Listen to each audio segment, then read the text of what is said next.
Hello listeners, I hope आप सभी ठीक होंगे। मैं मिस अनमो और आपका स्वागत है जस्ट इमेजिन ऑडियो पर, जहाँ पर आज हम शुरू करने वाले हैं एक नई कहानी। ये एक बेल होने वाली है जिसका नाम है my mute male wife. I hope आपको पसंद आई होगी और यहाँ पर एक इंटरेस्टिंग सा ट्विस्ट भी होने वाला है। तो चलिए शुरू करते हैं। कहानी की शुरुआत में हम देखते हैं एक अंधेरे कमरे में एक लड़की को जो कि काफ़ी घायल थी। उसके फेस पे काफ़ी चोटें लगे हुए थे और हाथ पैर भी चोटिल थे। उसने पूरे कपड़े पहने हुए थे और एक कोने में सिकुड़ के बैठी हुई थी और काफ़ी डरी हुई लग रही थी। और वो मन में बोल रही थी, काश मैं एक लड़की ना होती तो कितना अच्छा होता। शायद जो कुछ भी मेरे साथ हुआ वो नहीं हुआ होता। और वो काफ़ी डरी हुई थी और काँपने लगती है उसकी पूरी बॉडी, और वो अंदर से भी काँप रही थी। बाहर से एक लेडी थी, उससे उम्र में कुछ बड़ी, उसकी माँ थी और वो दरवाज़ा पीट रही थी। वो कुछ बोल नहीं रही थी, बस दरवाज़ा पीटे जा रही थी। और अंदर से वो लड़की और भी डर जाती है ये सुनकर, और भी सिकुड़ के बैठ जाती है। और वो कुछ बोलना चाहती थी बट उसके मुंह से आवाज़ नहीं निकल रही थी। बाहर लेडी जो थी वो दरवाज़ा पीटते पीटते वहाँ पर बैठ गई थी और काफ़ी ज़्यादा रो रही थी और काफ़ी वीक भी लग रही थी। वो रोते रोते मन में सोचती है, काश मैं तुझे कंसोल कर पाती, काश मैं बोल पाती, पर मेरा आवाज़ ही नहीं है। और ये मन में बोलते बोलते वो काफ़ी ज़्यादा रोने लगती है। उसकी आंखों से जो है आंसू बहने लगते हैं, जैसे कि झरना से पानी बह रहा हो। और वहाँ पर ही वो बेहोश हो जाती है और काफ़ी स्ट्रेस लग रही थी। अंदर हम देखते हैं उसी लड़की को जो और भी सहम जाती है। ये आवाज़ जो आ रही थी फिर भी उसे थोड़ा सा सेफ फील करवा रही थी, और अब वो और भी काफ़ी ज़्यादा डरने लगती है। और वो अपने जो है कानों पे हाथ रख लेती है और वो रोने लगती है बहुत ज़्यादा, बट उसके मुंह से आवाज़ नहीं निकल रही थी। रोते रोते उसी पोजीशन में वो लेट जाती है, अपने पैरों को पकड़ के लेटे हुए वो काफ़ी ज़्यादा रो रही थी। और वो फ्लोर में थी और उसके आंसू जो है फ्लोर में गिर रही थी और वो जमा हो रही थी। और वो आंखें बंद करती है और हम देखते हैं पास्ट का कुछ सीन।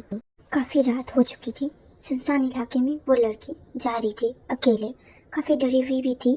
और वो आसपास देखते हुए जा रही थी कि कोई है तो नहीं। फिर वो आगे बढ़ने लगती है।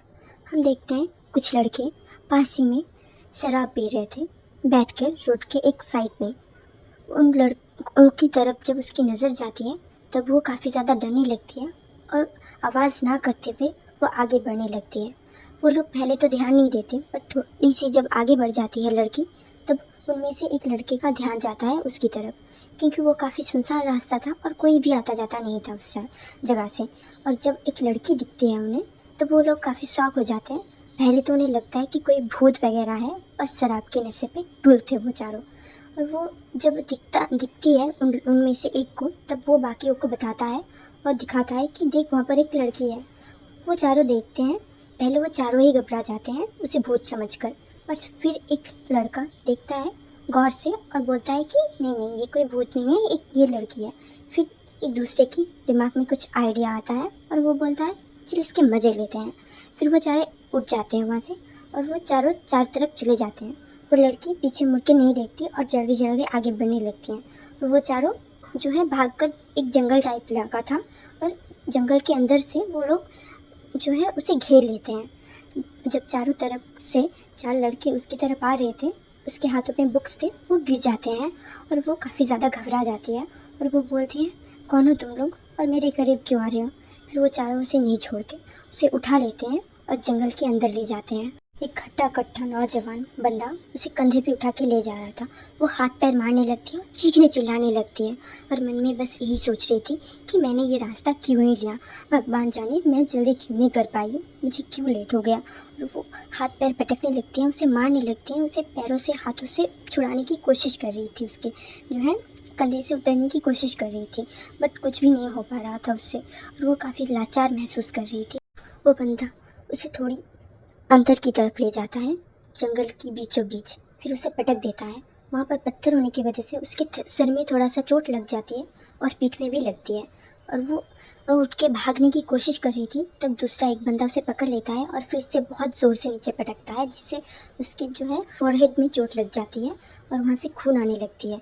बट फिर भी वो हार नहीं मानती और उठने की कोशिश कर रही थी। इसी वजह से उनमें से जो एक बंदा खड़ा हुआ था और वो काफ़ी एग्रेसिव था और गुस्से वाला भी था, उसे काफ़ी ज़्यादा गुस्सा आ जाता है।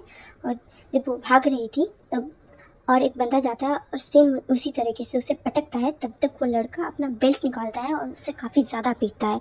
उसके फेस में, पूरे बॉडी पे जख्म पे निशान थे, उसके कपड़े भी फट चुके थे काफ़ी हद तक, और वो जो है चिल्लाने की कोशिश कर रही थी, चिल्ला रही थी, और उसको कोई भी बचाने वाला नहीं था, और ना ही वो खुद की हेल्प कर पा रही थी। उसे कुछ ऐसा महसूस हो रहा था कि क्यों मैंने सेल्फ डिफेंस नहीं सीखी, क्यों मैं यहाँ से आई, और बहुत सारे सवाल थे, और बस वो एक ही जवाब ढूंढना चाहती थी, यहाँ से बचे कैसे। और वो चारों काफ़ी ज़्यादा हैवान की तरह थे और उसे और भी ज़्यादा पीटते हैं। फिर उसके साथ एक एक करके फोर्स करते हैं, जिस वजह से वो काफ़ी ज़ोर से चिल्लाती है, और इतना ज़ोर से चिल्लाने की वजह से एक टाइम तक उसकी आवाज़ बंद हो जाती है। फिर वो चारों का जब काम ख़त्म हो जाता है तब वो सोचते हैं कि इसका क्या करें। वो अधमरी हालत में पड़ी हुई थी और उसके मन में अभी भी ये चल रहा था कि ये क्या हुआ मेरे साथ। उसे अभी तक कुछ भी समझ में नहीं आ रहा था और उसे अब बस मर जाने का मन कर रहा था। और वो सोचती है अपनी माँ के बारे में, जो कि पैदाइश से गूंगी है। उसने अपने पापा को कभी भी नहीं देखा। उसे बस इतना पता है कि उसकी माँ की गूंगी होने की वजह से उसके पापा उन्हें छोड़ के चले गए हैं, और उसने इसी वजह से कभी पूछने की कोशिश भी नहीं करी कि कौन है उसके पापा। और अब वो बस अपनी बूढ़ी माँ के बारे में सोचने लगती है, और वो इसी वजह से हिम्मत करती है और उठ के बैठने की कोशिश करती है और बोलती है कि मैं नहीं छोड़ूंगी तुम्हें, मैं कोर्ट में केस करूंगी, मैं पुलिस के पास जाऊंगी। और ये हिम्मत करके वो बोल रही थी, वो गुस्सैल आदमी वो आता है और उसे बहुत ज़ोर से चाटा मारता है। ऐसे ही उसके शरीर में बल नहीं था और वो धड़ाम से नीचे गिरती है। इस वजह से जहाँ पर उसके सर के पीछे वाले हिस्से में चोट लगी थी वहाँ पर और भी ज़्यादा चोट लग जाती है, और वो कुछ भी नहीं बोल पा रही थी इसके बाद से, वो बेहोश हो जाती है। फिर वो चारों आदमी सोचने लगते हैं कि वो करे तो करे क्या इसका। फिर वो लोग सोचते हैं कि इसे यहीं पर छोड़ के चले जाते हैं, क्योंकि उसकी हालत काफ़ी ज़्यादा ख़राब हो चुकी थी, शायद से बचेगी नहीं सुबह तक, और इतने ही अंदर कौन ही आएगा जंगल में इसे ढूंढने के लिए। वो चारों वहाँ से चले जाते हैं अपनी कार लेकर, और ये एक सीसीटीवी फुटेज में आ जाती है। हम देखते हैं एक घर में उस लेडी को, मतलब उसकी माँ को। वो काफ़ी ज़्यादा परेशान थी और बस चलती जा रही थी एक तरफ से दूसरी तरफ, और वो कॉल कर रही थी बार बार अपनी बेटी को। हम देखते हैं उसका फ़ोन पड़ा हुआ था उस रोड साइड में, जो लगभग टूट गया था, बट फिर भी कॉल आ रही थी उस फ़ोन में, पर वहाँ पर रिसीव करने वाला कोई भी नहीं था। वो लगातार बजे जा रही थी। वो बहुत देर तक सोफ़ा में बैठ के इंतज़ार करती हूँ। उनके चेहरे पे चिंता की भाव क्लियर थी, वो काफ़ी टेंशन में थी। वो सोचती है अपने फ़ोन को देखते हुए किसी को कॉल लगाने की। फिर वो वीडियो कॉल करती है एक लड़की को। वो साइन लैंग्वेज में उसके साथ बातें करने लगती है और बोलती है कि मेरी बेटी बहुत देर से घर नहीं लौट रही है। दूसरी वाली जो लड़की थी फ़ोन में, वो भी काफ़ी टेंस हो जाती है और बोलती है कहाँ गई है वो, और वापस नहीं लौटी मतलब क्या बोल रहे हैं आप, इतनी रात को कहाँ गई है। ये सुनकर जो है वो लेडी बोलती है कि वो बहुत देर से गायब है, उसे बस पढ़ाई के काम से कहीं जाना था, अपनी कोचिंग क्लासेस। तुम भी तो जाती हो ना वहाँ पर। ये सुनकर वो लड़की बोलती है हाँ, पर मेरी तबीयत ख़राब थी इसी वजह से मैं नहीं गई। वो तबीयत ख़राब उसके चेहरे पे आसानी से देखा जा सकता था। उसके नाक लाल हो रखे थे और आंखों से भी आंसू जैसे मतलब बन रहे थे, बट आंसू नहीं आ रहे थे, और वो काफ़ी हाँफ के बात कर रही थी। और वो बोलती है साइन लैंग्वेज में, बोलती है कि ठीक है मैं आती हूँ। फिर वो वहाँ पर जाती है उसी तबीयत ख़राब हालत में। वो साथ में ले जाती है अपने भाई को। उस लड़की को खड़े होने में भी दिक्कत आ रही थी, बट फिर भी वो जाती है अपने भाई को साथ लेकर। उसका भाई अनमने से जाता है क्योंकि वो उस लड़की को पसंद नहीं करते थे। वो जाते हैं, वो भी टेंशन में थे, बट इतना नहीं जितना वो लड़की थी। वो लड़की उस लड़की की बेस्ट फ्रेंड थी। फिर वो तीनों मिलकर पुलिस स्टेशन जाते हैं। वहाँ पर वो पुलिस को मनाती है उनसे ढूंढने के लिए, बट पुलिस बोलते हैं कि 24 घंटे से पहले हम कुछ नहीं कर सकते। उसकी माँ साइन लैंग्वेज में उन्हें समझाने की कोशिश करती है कि प्लीज़ ये एक इमरजेंसी केस है, क्योंकि वो घर वापस आने वाली थी, अभी तक नहीं आई है। ये सुनकर पुलिस वाला बोलता है शायद से वो अपने आशिक के साथ भाग गई होगी। ये सुनकर वो लड़की बोलती है, मतलब उसकी बेस्ट फ्रेंड, नहीं हो सकता ऐसा, क्योंकि वो मेरे भाई को पसंद करती है और मेरा भाई मेरे साथ आया है। ये सुनकर पुलिस बोलता है फिर भी ये प्रोसीजर है, 24 घंटे से पहले हम कुछ नहीं कर सकते हैं अगर आप इमरजेंसी केसेस पे ये करते हैं, कुछ प्रोसीजर्स होंगे वो करते हैं तो हो जाएगा। फिर वो लड़की पूछती है पुलिस से कि क्या करने पड़ेगा। वो पुलिस बोलते हैं इमरजेंसी केसेस के रिपोर्ट करवाने के लिए ये प्रोसीजर करना पड़ता है। फिर वो लड़की चली जाती है वो करने के लिए। उसी हालत में उसका भाई उसका पूरा साथ देता है, बट वो भी अभी थोड़ा थोड़ा चिंता करने लगा था, क्योंकि वो जानती है उस लड़की को कि वो इतनी देर तो बाहर नहीं रुकने वाली। ये इसीलिए उसे पसंद नहीं करता था क्योंकि वो लड़की इसे पसंद करती थी और ये चीज़ उसे पसंद नहीं था। ये हमारा मेन कैरेक्टर आयुष है और ये उस लड़की को पसंद नहीं करता था क्योंकि ये एक गे था और ये लड़कों को पसंद करता था, ना कि लड़कियों को। दूसरी तरफ हम देखते हैं उस लड़की को जंगल में अधमरे हालत में पड़े हुए। काफ़ी ज़्यादा ब्लीडिंग हो रही थी उसे और उसका फ़ोन बाहर पड़ा हुआ था और उसमें काफ़ी बार कॉल आ चुकी थी उसकी माँ की, बट अभी तक नहीं उठाया गया था। वो शराबी 4 दोस्त वो निकल चुके थे और वो तभी भी शराब के नशे में थे। इसी वजह से किसी भी तरीके की प्रूफ को वो नहीं मिटाते हैं और चले जाते हैं वहाँ से। इस तरफ हम देखते हैं पुलिस उसे ढूंढने के काम में लग चुके होते हैं। वो पूछते हैं उसके कोचिंग का एड्रेस। वहाँ पर जाते हैं, तब तक वहाँ पर कोई भी नहीं था और वो आसपास के लोगों को पूछताछ करने के लिए जो है चले जाते हैं, फैल जाते हैं।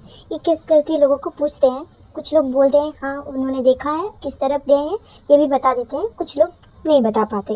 वो उस रास्ते पे जाते हैं। वो एक सुनसान सी गली था, मतलब रोड था बीच वाला ही, बट दोनों तरफ जंगल था और वहाँ पर बहुत सारे लोग ऐसे शराब पी के बोतल्स वगैरह वो फेंक के रख देते थे। मतलब वो एक सुनसान जगह था जो यूज़ नहीं होता था। इसी वजह से जो लोग हैं शराब वगैरह पीने के लिए उस रास्ते का यूज़ करते थे। और वैसे ही वो जाते हैं, वहाँ पर देखते हैं कि एक किताब पड़ी हुई है। वो किताब जो उस लड़की ने होल्ड करके रखा था और वो किताब देखकर वो पहचान जाती है कि हाँ ये वाला किताब उसी का है और उसमें उसका नाम भी लिखा हुआ था। फिर और आगे जाते हैं, मतलब जंगल के आसपास ढूंढने लगते हैं। यहाँ तक इस पॉइंट पर आकर उन्हें समझ आ गया था कि कुछ तो गलत हो चुका है उसके साथ। फिर उसका बैग देखते हैं जो कि जब उस बंदे ने उसे कंधे पे उठाया था तब वो गिर चुका था और वो जो है जंगल की थोड़ी से अंदर मिला था उन्हें। और बैग से निकल कर जो है फ़ोन थोड़ा सा वो दिख रहा था, वो बैग से निकल चुका था और सामने ही पड़ा हुआ था जहाँ पर उसकी मिस कॉल्स भी आए थे और वो थोड़ा सा टूट चुका था। और अंदर जाने लगते हैं, मतलब रोड के दोनों साइड के अंदर जाने लगते हैं। फिर भी अगर उस साइड मिल जाए तो इस साइड जाते हैं, बहुत अंदर तक जाते हैं। उसके बाद उन्हें वो लड़की मिल जाती है। फिर उसे रेस्क्यू किया जाता है। कुछ दिनों तक वो हॉस्पिटल में रहती है और बेहोश रहती है। उठने के बाद वो काफ़ी ज़्यादा ट्रॉमाटाइज हो गई थी और ख़ुद को एक कमरे में लॉक कर लेती है और वो किसी से भी बात नहीं करती। उसकी फ्रेंड उसकी जल्द ही शादी होने वाली थी और इस वजह से वो शादी को पोस्टपोन करना चाहती थी, बट उसके पेरेंट्स नहीं मानते हैं और वो ज़बरदस्ती उसकी शादी करवा देते हैं। इस तरफ उसकी माँ अकेली पड़ जाती है। वो तभी भी ऐसे ही थी और इन सब चीज़ों का मतलब वो जो इंसिडेंट था उसको 10 दिन बीत चुके थे और इसी बीच उसकी बेस्ट फ्रेंड की शादी भी हो जाते हैं। और जो है ना वो वहाँ से मूव करने वाले थे, मतलब उसकी बेस्ट फ्रेंड की फैमिली जो थी, उसके माँ बाप और भाई, वो वहाँ से दूसरी जगह मूव करने वाले थे। अभी जो है शिफ्टिंग का काम चल रहा था और वो जगह अभी तक कम्प्लीटली रेडी नहीं हुआ था रहने के लिए। इस साइड हम देखते हैं प्रिजन का सीन, जहाँ पर वो लड़की वो अपने कानों को ढके हुए लेटी हुई थी और ये सब सोच रही थी। दूसरी तरफ उसकी माँ बेहोश हो चुकी थी और वो अब उठती है और वो सोचने लगती है, वो अपनी माँ के बारे में सोचने लगती है और सोचती है कि उसकी माँ ही थी जो अभी तक नॉक कर रही थी। तो वो जाती है, डरते डरते जाती है और दरवाजे को खोलती है। वो देखती है उसकी माँ जो है दरवाजे के से लगकर बेहोश होकर पड़ी हुई थी। इसी वजह से वो अंदर आ जाती है, मतलब उनकी बॉडी। और उसके बाद वो चेक करती है, उसकी माँ को उठाने की कोशिश करती है और वो कुछ भी बोल नहीं रही थी, बस बोल रही थी कि उठ जाओ माँ, मन में बोल रही थी, जैसे उसकी आवाज़ चली गई हो। और अब वो काफ़ी ज़ोर से रोने लगती है और ज़ोर से चिल्लाती है माँ करके। इतना ज़ोर से चिल्लाई थी कि बाहर आसपास के लोगों को भी ये चिल्लाना सुनाई दे रहा था और सभी जानते थे इस इंसिडेंट के बारे में। और वो चिल्ला क्यों रही है, मतलब इतने दिनों से उसकी माँ जो है उसे जगाने की कोशिश कर रही थी, बाहर निकालने की कोशिश कर रही थी, ऐसा नहीं हो पा रहा था। और आज वो क्यों चिल्ला रही है? वो जो है वो लड़का, मतलब उसकी फ्रेंड की भाई, मतलब आयुष, वो वहाँ से ही गुजर रहा था और वो इस आवाज़ को सुन पाता है। वो अंदर जाता है, मतलब उसे भी पता था सारी सिचुएशन के बारे में। और जब वो आवाज़ सुनता है वो काफ़ी ज़्यादा डर जाता है और वो अंदर जाता है और देखता है कि उसकी माँ ऐसे लेटी हुई है, मतलब दरवाजे के बाहर आधी बॉडी थी और आधी बॉडी उनके अंदर थी और उनकी जो है सर उनकी बेटी की गोद में थी और वो उठाने की कोशिश कर रही थी। माँ माँ प्लीज़ उठ जाओ ना प्लीज़, ऐसे करके, और वो चिल्लाने लगी थी और काफ़ी ज़ोर ज़ोर से रो रही थी। आयुष अंदर आता है और आसपास के जो है उनके कुछ पड़ोसी भी आते हैं। वो उन्हें ऐसे बेहोश देख कर उठा के हॉस्पिटल ले जाते हैं। वहाँ पर जो है डॉक्टर बोलते हैं कि ये एक हार्ट पेशेंट थी जो कि काफ़ी ज़्यादा स्ट्रेस बियर नहीं कर पाती, इसी वजह से इनकी हार्ट अटैक आ गया और इनकी ऑन द स्पॉट डेथ हो चुकी है। ये सुनकर वो लड़की जिसके पास जीने की बस एक ही उम्मीद थी, उसकी माँ, वो भी चल बसी थी और वो वहाँ से निकल जाती है। मतलब उसे कुछ भी समझ में नहीं आ रहा, वो वहाँ से निकल जाती है। चलते चलते कहाँ पहुँच जाती है उसे खुद नहीं पता। आयुष वो उसकी माँ के अंतिम संस्कार करने की जो है वो सब करने की बंदोबस्त कर रहा था और वो उन सब में लगा हुआ था। वो नोटिस ही नहीं करता कि वो लड़की कहीं चली गई है। दूसरी तरफ हम देखते हैं उस लड़की को, वो चल रही थी, उसके फेस में कोई इमोशन नहीं दिख रहे थे और बस चल रही थी। वो नहीं जानती थी कि उसे क्या करना है। चलते चलते वो एक ब्रिज के पास आती है, मतलब एक नदी को क्रॉस करने के लिए ब्रिज बना हुआ था। वो साइड में जाती है, साइड वॉक में वो वहाँ से देखने लगती है नीचे और वो सोचती है कि शायद यही उसका किस्मत है।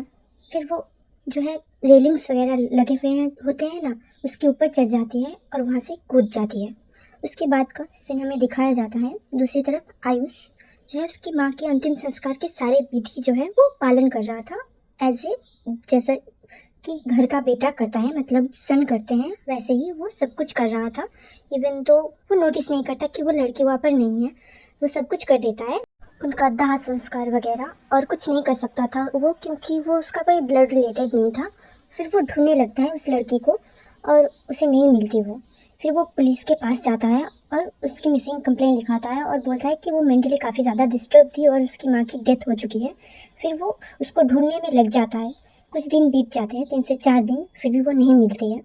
बहुत सारे सीसीटीवी फुटेज को देखा जाता है जहाँ पर वो चल रही थी और एक फुटेज में आता है कि वो उस दुकान को क्रॉस करके चली गई थी और उसके बाद जो है किसी भी दुकान के या फिर जो स्ट्रीट में लगे हुए थे कैमरास, उसमें नहीं आई थी वो लड़की। तो वो लोग ये मान लेते हैं कि उसने उस नदी पे छलांग लगा दी थी। और ये जो है तब आयुष को काफ़ी ज़्यादा गिल्ट फील हो रहा था, क्योंकि वो लड़की उसे काफ़ी बार मनाने की कोशिश कर रही थी ताकि वो उसके साथ रिलेशनशिप में आ जाए, बट उसने कभी भी उसे मुड़कर भी नहीं देखा, क्योंकि उसे हमेशा से लगता था कि वो सिर्फ लड़कों को पसंद करता है। बट आज उसे रियलाइज़ हो रहा था कि वो उस लड़की को प्यार करता था और वो काफ़ी ज़्यादा रोता है।